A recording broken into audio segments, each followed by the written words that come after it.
अस्सलाम वालेकुम students, hope you are doing okay. I am Adeel Yousafzai और आज हम स्टार्ट कर रहे हैं multiple choice questions of chapter number 11 sound of class 10th। तो स्टूडेंट्स सबसे फर्स्ट एमसीक्यू हमारे पास है, which is an example of longitudinal wave. सबसे पहले मैं लॉन्गिट्यूडनल वेव के बारे में बता दूँ। लॉन्गिट्यूडनल वेव आपके पास एक ऐसी वेव होती है जिसमें आपके पास एनर्जी की डायरेक्शन और पार्टिकल्स ऑफ वेव की डायरेक्शन एक दूसरे से पैरेलल होती है, मतलब इन दोनों के बीच में एंगल डिफरेंस जीरो होता है, दोनों एक ही डायरेक्शन में मूव कर रही होती है। तो इसमें आपके पास जो साउंड वेव है यही सिर्फ ऐसी वेव है यहाँ पर इस ऑप्शन में जो आपके पास लॉन्गिट्यूडनल वेव है। तो इसमें आपके पास ऑप्शन नंबर ए करेक्ट है। Now students we have MCQ number second. इसमें बोलते हैं how does sound travel from its source to your ear. मतलब ये हुआ कि साउंड सोर्स से मतलब वाइब्रेटिंग बॉडी से लेके लिसनर तक कैसे पहुंचता है। तो एक बात तो क्लियर है, क्योंकि साउंड हमारे पास मैकेनिकल वेव है तो इसको मीडियम की ज़रूरत पड़ती है, और इसके लिए मीडियम यहाँ पर क्या होता है, एयर होता है। तो जब भी ये एयर से ट्रैवल करके आ रही होती है तो एयर के पार्टिकल्स को डिस्टर्ब करती है और इसके बीच में कंप्रेशन और रेयर फ्रैक्शन बनता है, और जहाँ पर भी कंप्रेशन बनता है तो लाजिम आता है वहाँ पर प्रेशर हाई हो जाता है, और जहाँ पर रेयर फ्रैक्शन होता है वहाँ पर प्रेशर कम हो जाता है और टेम्परेचर भी डिक्रीज हो जाता है। यहाँ पर आप देखें आपके पास एक ऑप्शन है A number, by changes in air pressure. ये आपके पास बेस्ट आपके पास इसका आंसर है। तो इसमें आपके पास ऑप्शन नंबर ए इसको आप टिक कर सकते हैं।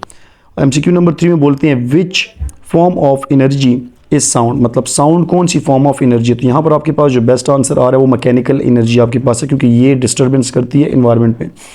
एमसीक्यू नंबर 4 में कहते हैं astronauts in space need to communicate with each other by radio links because वहाँ पर आपके पास मीडियम नहीं है, सो डेट्स द रीज़न। तो यहाँ पर आपके पास जो बेस्ट ऑप्शन है वो सी आप देखिए, इसमें लिखा है sound wave can not travel in space. तो ये आपके पास बेस्ट आंसर यहाँ पर आता है, बिकॉज वहाँ पर मीडियम नहीं है, इस वजह से वहाँ पर साउंड ट्रेवल नहीं कर सकता, इसलिए हम वहाँ पर इलेक्ट्रोमैग्नेटिक वेव का सहारा लेते हैं, मतलब रेडियो वेव का सहारा लेते हैं।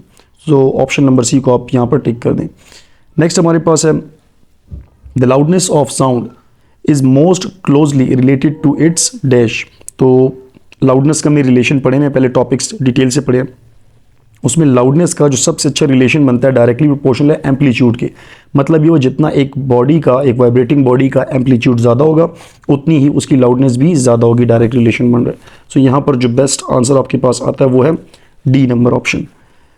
एमसीक्यू नंबर 6 में बोलते हैं for a normal person Audible frequency range for sound wave lies between. तो हम ये चीज़ काफ़ी डिटेल से पढ़ चुके हैं। ऑडिबल फ्रिक्वेंसी रेंज के एक ह्यूमन के लिए जो रेंज है फ्रिक्वेंसी की जो हम सुन सकते हैं वो है 20 हर्ट्ज़ टू 20,000 हर्ट्ज़। मतलब 20 हर्ट्ज़ से लेके 20,000 हर्ट्ज़ तक की रेंज में एक ह्यूमन आवाज़ सुन सकता है। तो इसमें हमारे पास जो आंसर है वो बी नंबर ऑप्शन आप देखें, इसमें लिखा है 20 हर्ट्ज़ एंड 20 किलो हर्ट्ज़। तो ये हमारा करेक्ट आंसर है।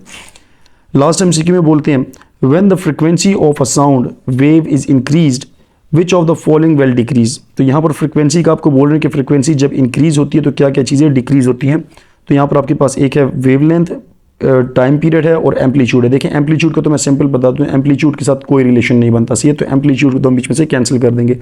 वेवलेंथ के साथ इसका रिलेशन है और आपके पास टाइम पीरियड के साथ भी इसका रिलेशन है। तो इसका रिलेशन आपके पास ऐसे बन सकता है, देखें v is equal to f lambda वाला आप अगर फार्मूला देखें तो उसमें से हम इसका रिलेशन बना सकते हैं, और फ्रिक्वेंसी का टाइम पीरियड के साथ भी रिलेशन इनवर्स है। फ्रिक्वेंसी जब इंक्रीज होती है तब आपके पास टाइम पीरियड डिक्रीज होता है। तो यहाँ पर एक टाइम पीरियड के साथ रिलेशन बन रहा है और दूसरा वेवलेंथ के साथ भी इसका रिलेशन बनता है। सो यहाँ पर हमारे पास जो बेस्ट आंसर है वो ऑप्शन नंबर सी है, क्योंकि इसमें आपके पास 1 और 2 दोनों के दोनों आते हैं। तो हम यहाँ पर सी नंबर ऑप्शन को क्लिक करेंगे।